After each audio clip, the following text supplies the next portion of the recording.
Hello. हाँ सोना बोला। का हो 2 साल प्यार कैला हो गए। अरे शादियों विवाह के बात करबा अपना बाबूजी से। बाबूजी से तो बात कोई ले बनी, लेकिन बड़ा लंबा लिस्ट बनले बड़े। क्या प्यार भी करोगे और दहेज भी लोगे?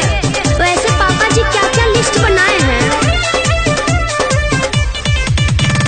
10 लाख नगद गहना आहार, 10 लाख के चाही चढ़े के कार, अरे देवे के पड़ी दहेज।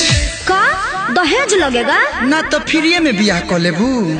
मुँह मारो अरेंज मैरिज के। 10 लाख नगद, 10 लाख के गहना, 10 लाख के कार, तक कहाँ जाइए करे वाला प्यार? ऐसे बढ़िया तो लव मैरिज बा। कैसे? लहसुन खर्चा एकर। 10 रुपया के बड़ा माला मिलेगा, 10 रुपया से नूर में लगेगा। 20 रुपया और 200 में पंडित जी मैनेज। अरे टोटल 220 शादी संपन्न। अब मुँह का ताकत बढ़ो। ऑरेंज मैरिज क्या दूर से बड़ो लागो, बड़ो लागो। ठीक है कहता जागो ग्राहक जागो, लड़की लेकर भागो। प्यास गलत कर रहे हो, समाज में गलत असर पड़ेगा। Bachchan ji line change. ओके। जागो ग्राहक जागो, अपनी वाली को लेकर भागो। जियो व्यास सही जा रहे हो।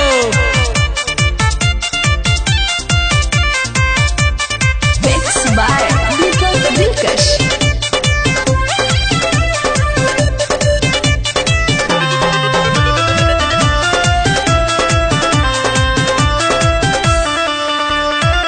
कर्जा लेके जुटाबे लोग पैसा, हो जाला टेंशन भारी हो।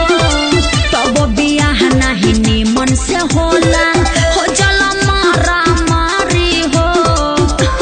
पंडित जी कौन मंत्र पढ़िए पता ना चली। लव मैरिज में चिको ना हो खेला तू, बैंड बजाना बाराती हो जाला यो सही कुल। लीजिए हो गया गठबंधन। लागत कि अब तहरा समझ में आ गई। साचो बहुत फायदा बा।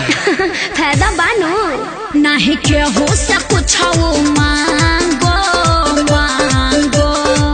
तो कृपया ध्यान दे। जागो ग्राहक जागो, लड़की लेकर भागो।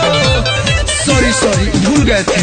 जागो ग्राहक जागो, अपनी वाली को हो, अपनी बाबू को हो, अपनी सोना को लेकर जितना जल्दी हो भागो। प्यास बड़ा बानू।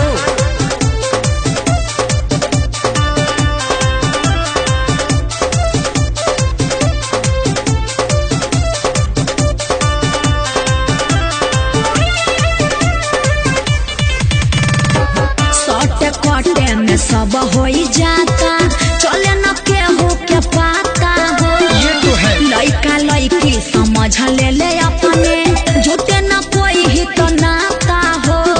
न भोज न भात न कोनो बारात। बात बुझ गईले कलू आया जय बच्चन, यही तरी शादी होता ये घरी भाना भन। छोट मंगनी आ पट बिया। अब लागता कि तू पूरे समझ गईला। फायदा तो बढ़ले नु बा लव मैरिज में। चलो पंडित जी के गोड़ लागो लागो। शुभ काम में देरी का। जागो ग्राहक जागो, लड़की लेकर भागो। प्यास आमन बा। चाम के जी भलट पटा जाता। जागो ग्राहक जागो, अपनी वाली को लेकर भागो। दहेज लेना पाप है, इसीलिए सभी गार्जियन लोगों से रिक्वेस्ट है कि प्यार करने वाले को मिला दिया जाए। Thank you. ऑरेंज मैरिज क्या दूर से बड़ो लागो, बड़ो लागो। ठीक है कहता जागो ग्राहक